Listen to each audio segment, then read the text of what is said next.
Welcome to Necessity. I'm Lindsay Jackson. And I'm Marguerite Pierce, where we shift perspective one sip at a time. Here you'll find a rich blend of laughter, love, and wisdom. Yeah, we are two life coaches who have both dealt with the discomfort of being in our own skin, and we have learned how to break through feelings of self-doubt and fear. This platform is designed for other women to be able to do the same. Yeah, because we all know that there is power in their energetic connection between women. Our mission is to live without regret, love without limitations, and serve with integrity and humility. Today's episode is called, What Are You Waiting For? We will be talking about procrastination and whether there is such a thing as waiting for the perfect moment to arrive in order to do anything, to do X, Y, Z, right? This is timely because we're still at the beginning of the year. Yes, it's February. It's still at the beginning of the year. And people are reflecting on the things that they've accomplished and the things they still have left to do. Mm-hmm. And so what we want you to do is even think about what you wanted to accomplish last year and what you even want to accomplish this year, right? Mm-hmm. I think about things that I wanted to do last year, and I didn't get it done for several reasons. But let me take you through my things that I didn't get done. Mm-hmm. What you got? My walk of shame, right? So no, but seriously, I wanted to work out. Wanted to get fit, wanted to get right. I'm trying to get back to the crop top, right? I wanted to launch my website. I kept putting that off over and over and over again. And then I also said I was going to take one trip, get some self-care time in, you know? And the reason that I didn't get these things done is just one, motivation. Sometimes I just didn't feel motivated to get it done. I was just so exhausted that I just didn't have the energy. And then I just didn't have the motivation inside to push myself further, you know? But I know I'm not alone in that, right? Mm-hmm. No, not at all. And I think, what you described is very real. Even though those are the things that you wanted to do, you're comfortable with where you're at right now, right? And so you didn't want to disrupt your comfort. Right? Because like, who the heck wants to do that? And even though the things that you want to do is beneficial to you or things that you've dreamt about, it's hard to get that courage up to break out of the routine that you've been in for so long. And so I think a lot of people can relate to not accomplishing some of those things that you just ran through. So I think it makes sense. It makes sense to me. Thank you. Oh, you're welcome. You're welcome. You know I got your back. So I guess it's my turn, right? Like, so what are the things that I didn't get to do that I wanted to do in 2018? All right. So number one, I didn't join Toastmasters like I wanted to. And Toastmasters, for folks that are curious, it's a public speaking club.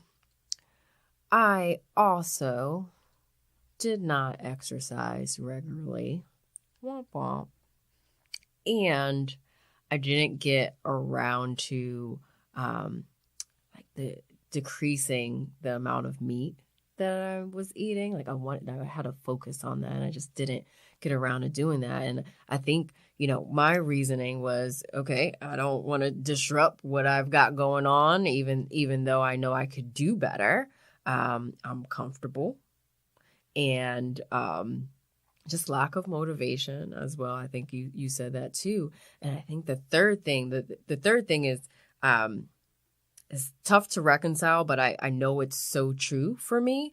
It's a fear of failure and success simultaneously, right? It's like, oh, well, what's going to happen if I get a six-pack? What is that going to look like for my life? Oh, what if I do really well at Toastmasters? Or what if I completely fail and bomb? Like, I'm going to be embarrassed. How am I going to deal with that? And, like, going through all of these possible outcomes is just draining. So that's why I didn't do those things in 2018, but they're at the top of my list for 2019. So we'll see what happens. Yeah. And it's so interesting because when you're a mom, right? I think about your commute to work. We're in New York City and trying to get around, and it's so tiring, right? Yeah. You want to get to the gym, but you're tired. Yeah. Right? So, and as a mom too, yeah, it's totally like common. So it makes sense to have felt that way. Yeah. And to not get those things done for those reasons. It's all good. So you just said something. So I have a question for you. So have you ever used Savannah as an excuse for not to do something for sure. yourself? For myself? Yeah, for I'm yourself. going to say for a lot of things. Yes, For all yourself. around the board. Yes, I have. Definitely. Yes, I have. Even something so simple where maybe she can go stay at her grandmother's house for the weekend and I can get some me time in, right? Yep. But I'm like, oh, wait, no. I've got to wash her hair. And I need to do that early on Sunday so it has time to dry and it has time to, you know what? No, I'm going to just keep her for the whole weekend. And I'm really saying that it's to benefit Savannah so that she can get some good hair care. Yeah, right. But it's me probably thinking underneath all of that I have to stay busy, right? And it's my responsibility to make sure that these things happen.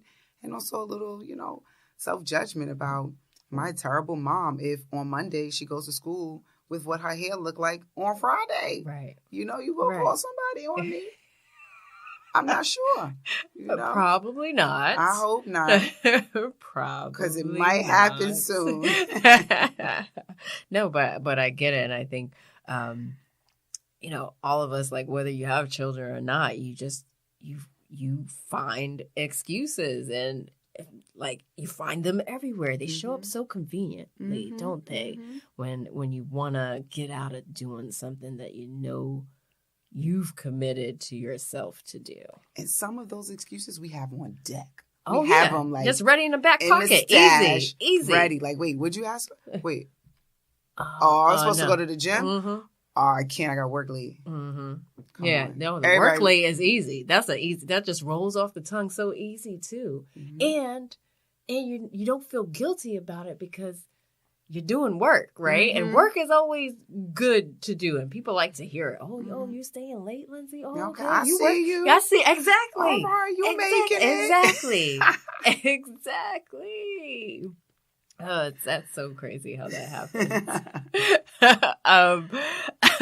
So as we're talking about how difficult and how challenging it is to do something new or break out of a routine, I think what you guys are listening to is a very fitting example, right? Because backstory is we came up with the idea for this podcast back in 2015. So how about that? We did that 2015. Was a great time. We had so many ideas. We were extremely ambitious. We were excited. We had weekly calls. We were meeting up in Brooklyn, even by accident, right? Right. I remember that night. Right. And we really tried to plan this to every single detail.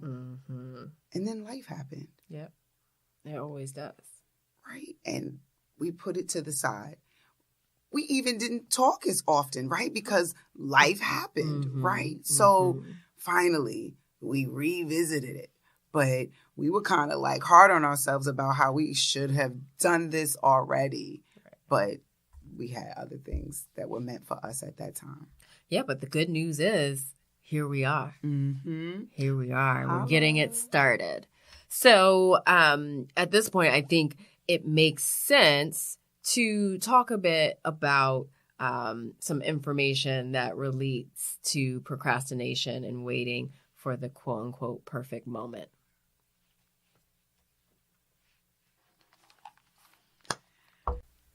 in digging around, I discovered that procrastination is actually a symptom for the concept known as a fixed mindset.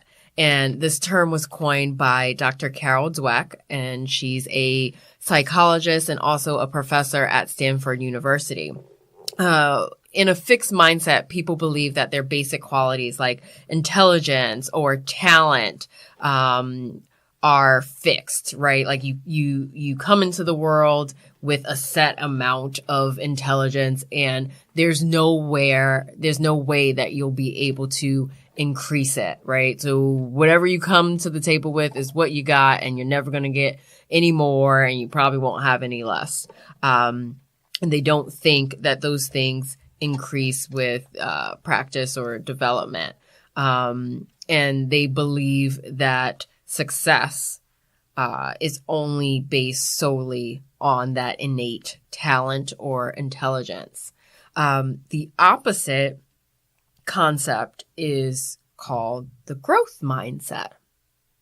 And people that have a growth mindset, they believe that their most basic abilities can be developed with dedication, hard work, and practice. Yes, we're talking about practice. Shout out to Allen Iverson, right? Brains and talent are just the starting point.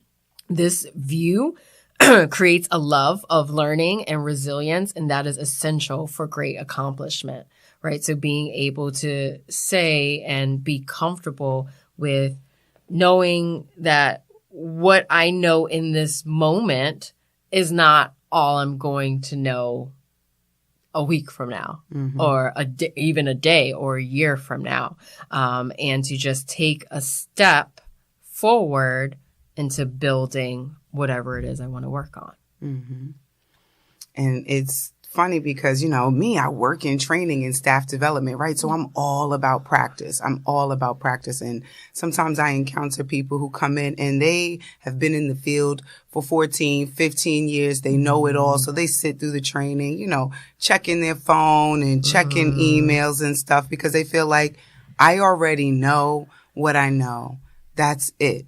I don't need to learn anything more, right? And I always say to them in that training, you can always learn more, right? To have that open mind and allow new experiences and new information to come in, And that makes me think of this research that I saw that really talked about how we can train our mind to have a different mindset. We can have a happier mind by staying focused on what we want to be happy on, right? Allowing ourselves to be open, even when we think that we're kind of programmed to see things half empty. I work with trauma survivors, right? And their brain is pre-wired for them to believe that they're not enough. But we show them opportunity and hope and create new visions for them. And that allows them to change their mindset and say, well, wait a minute, I got a little bit of hope. I could see it a little more full, right? So there's a little more in the glass, Right. And you're offering them a different perspective, a perspective that they're probably not used to hearing or experiencing. And that's really interesting, what you brought up about being able to have that shift in mindset and come up with strategies for being able to do that. I'm sure you remember this, but just a little bit of background for folks. Lindsay and I met at our life coaching certification program. And one of the first things or mechanisms that they took us through was how to increase your gratitude level, right? To shift your focus of day-to-day activities from, oh my God, like all this bad stuff happened, to flip it and focus on all the good that happened. And so I'll share it with you guys in case you want to use it and try it out. And it's called the top 3 things exercise. And I do it from time to time still, and I think it's very useful. And so what you do is at any point during the day, you check in with yourself and you ask yourself, what are the top 3 things that happened to me so far today? And so it could be, there was enough hot water when I went to take a shower in the morning, and that was great. I didn't have to wait for it to heat up. Or I made my hard-boiled egg perfect. I didn't undercook it. I didn't overcook it. Whatever it is. So if it's, 8 a.m. and those are the things that you've experienced so far, those could be 2 out of your 3. And then you check in with yourself after lunch. And then maybe something about a conversation with a friend or a work colleague gets into that list. And you just keep shifting it. You keep changing the priority, and it allows you to focus on the good instead of the bad. Because I think we as humans, we just place so much emphasis on the bad. Like, you just think about when your mood tanks and it's just because somebody stepped on your shoe in the subway. It's like, well, you're on the subway. But you're on the subway. And like, in the grand scheme of things, that means nothing. So, so that's just a little tip for folks. The other thing that I think is interesting to share about why people are dragging their feet with taking action on their goals, I think it's actually debunking a myth, right? Which I found quite interesting. And many people will say that the folks that are dragging their feet or are not taking action is because they're perfectionist, right? They want it to be, they want things to be a certain way, like how they have it in their mind. If it's not like that, then it's not worth doing at all. And this is an actual myth, and it was debunked by Dr. Pierre Steele, and he writes for Psychology Today. He says, the confusion comes from an unexpected source. You liked my little, my doctor voice, right? You peeped it. You listened to it. As noted above, procrastinators themselves do not blame their delaying on perfectionism. Instead, this misinformation comes from clinicians and counselors. Perfectionists who procrastinate are more likely to seek help from such professionals, creating a self-selection phenomenon that gives the illusion that the 2 traits are linked. Clinicians tend to see a lot of perfectionist procrastinators because non-perfectionist procrastinators, and for that matter, non-procrastinating perfectionists, are less likely to seek professional help. You see, perfectionists are more motivated to do something about their dilly-dallying because, by their very nature, they are more likely to feel worse about putting things off. Consequently, it is not perfectionism per se that is the problem, but the discrepancy between high standards and less than stellar performance. I slowed that down for you folks so you really can take that piece in.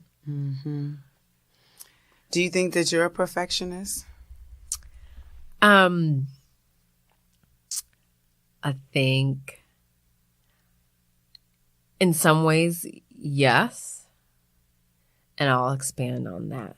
I think I get stuck in my head a lot, and I suffer from paralysis by analysis, where I'm constantly reevaluating all the possible outcomes, right? And it's like it never ends. Like there's an infinite amount of outcomes in terms of, okay, if I open that door right there, like who could be standing to the left? Who could be standing to the right? And I just come up with all these different scenarios in order to prepare myself for all those outcomes, right? Because if we back up, I said, I have a fear of the unknown. So I try to prepare, I try to go through every possible combination so that it's not unknown. And so with that, are you a procrastinator? Well, sometimes yes, right? Because I'm sitting here trying to come up with a strategy for every single What if it's possible, a paper? right? What if it's a paper or an assignment, you know, for work or, you know, your business, and there's this deadline, right? Do you wait until that last minute because of the different scenarios that you're running through your mind? Or is there a different motivator that shows up and you get it done? No, there's a different motivator, right? Right. It's interesting. Humanity is really complex because sometimes I think I can be two different people, because there is that get it done attitude that takes over, or that my controlling personality will take over. And I understand that I have a specific responsibility, right? Especially if I owe something to someone. I'm more inclined to take faster action on it than if the person that I owe the thing or service to is myself. Interesting. So it's really also like a value, right, that you have to make sure that, one, you're keeping your word, but it's to other people, right? Yes. Because you're keeping your value for other people over the value I have for myself. Wow, right? And so that's crazy. And so I think about that when I think about procrastination and perfection and perfectionist procrastinators. What is that true motivator behind procrastination? And I think that that's the important thing for the procrastinator or the perfectionist procrastinator to look at, is what is behind that. Like, you're very self-aware, right? And you can sit here and say something like, control. I need to control, and I know that I need to go through these different outcomes in order to be prepared for the different outcomes, because I know what being unprepared may feel like, and I don't want to do that, right? So it's really interesting, you know? And so we have something you're going to tell us about, right? Some time that we have created for the people. Oh, yes. So now is the time that we want to introduce you to tea time. And what tea time is going to be is every episode, no matter what the topic is that Lindsay and I are speaking about, we are going to come up with 3 tips that help or correlate to the topic, and we're going to make them magically fit into the acronym T. So TEA, right? So we're going to have a T tip, an E tip, and an A tip. Yep. So what's the T? Let's get to the T, as they say, right? But in this case, the letter T is to tap into your higher self. If you want to get things done, you really have to tap into something that is bigger than what you believe you are, because there is something deep inside that you can pull from to really get things done and serve a purpose. Because I think that when we remind ourselves of why we're doing the things that we say we want to do, it serves a purpose, right? And even so simple and common, like going to the gym. Yeah, it might be because I really want to get back to wearing a belly top. That was a long time ago. And I want to revisit that place, right? But then the other piece is that Trump is the president, and I think that, you know, shit could hit the fan real soon, and I need to be ready to run and fight and do that, right? I'm also a mother, and I also want to be in shape well enough to keep my child safe, and for her to also know how important it is to be healthy, right? And be fit. But so I have to go back into my purpose. And when I can go into my purpose, and when we can go into our purpose, we can tap into our higher self, right? Yeah. So that's our letter T. As we get to our letter E. E is going to be for execute, right? No more waiting. Just act. No more planning. No more thinking. No more perfecting. Just go. Just do it. I think the key to this is being able to set realistic expectations for yourself, right? So you don't want to start something that you might not be an expert in or have no background in, and expect it to blow up the minute you drop something, whether it's written, whether it's audio, music, whatever. You have to be okay with the slow start, and that's okay. It doesn't mean anything. Mm-hmm. Take us to the A. All right, to the A. Shout out to Atlanta. So the letter A is for acceptance, right? And acceptance, I think of the book, The Power of Now, right? And who's that? Eckhart Tolle. Right? Yeah, Eckhart Tolle. And The Power of Now, and talking about accepting just kind of what is. Because we can really drive ourselves crazy about what is not. Right. And fighting what's happening right now. Right. Causing ourselves mad stress, right? So I think accepting what you can do, what you haven't done, where you are. And, that's also visible in our language, right? When we talk about, I should have graduated by now. Mm-hmm. You've got to accept that that's not where you are right now, and that is okay. Mm-hmm. And if that's a standard you put in for yourself, you can adjust that standard. You put that standard in place at a certain time because it fit your life at that time. Right.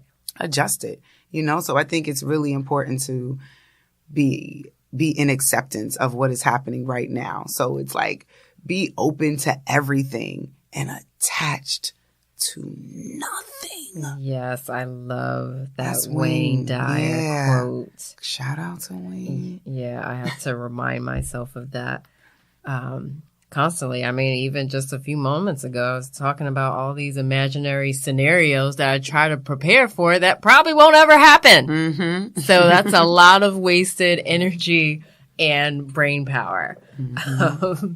So yeah, be open to everything and attached to nothing. That's, it's so powerful. That quote sounds very simple, but it is extremely deep. Because we do get attached to outcomes. Right. All the time. Think about sports. Yeah.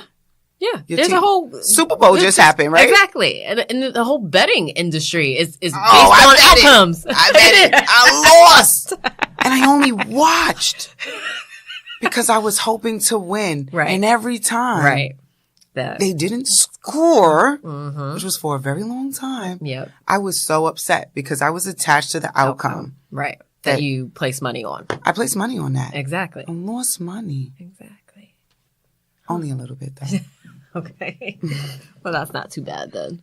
Yeah. So yeah, that statement, that quote is just so simple when you say it, but it is extremely profound. It is so deep, right? So be open to everything and attached to nothing. We get attached to outcomes and results all the time. All the time. No, all the time. We're attached to the results of how our children are going to behave, how our partners are going to behave. Yep. I think about sports. The Super Bowl just happened. I was attached to the outcome. Yeah, because the whole gambling industry is based on specific outcomes, especially in sports. That's why I was waiting, because I bet. I placed money on the outcomes. Mm-hmm. Just like, all right, I don't even watch football, but I'm just going to do this. Mm-hmm. Maybe I'll win. Right. Maybe. But I didn't. But you did it. So that's the thing, right? So you didn't. It's interesting because I think at the same time, while we're tying it to what Wayne is saying about not being attached to the outcome and how placing a bet on a sporting outcome is the exact opposite of what we're talking about. But you actually took action, because the opposite of doing that would be just sitting and being like, well, damn, I should have placed that bet. Right. So now you don't have that regret because you actually took action, and now you can adjust how you bet during the next Super Bowl. So how about that? That was a learning experience. Okay, so that's your lesson. That's right. That's your outcome. To save your money. That's right. So now you got that. You don't need to learn that again. No. So I don't need to learn that again. Because I'm not going to sit here, and people are like, what are you waiting for? So remember. You have clarity. Mm-hmm. Mm-hmm. So, folks, what are you waiting for? Get it done. Get it done. Thanks for listening. Be sure to subscribe to be notified of upcoming episodes of Necessity. Also, do us a favor and follow us on Instagram at NECESSI_TEA_podcast. Thanks again. Bye.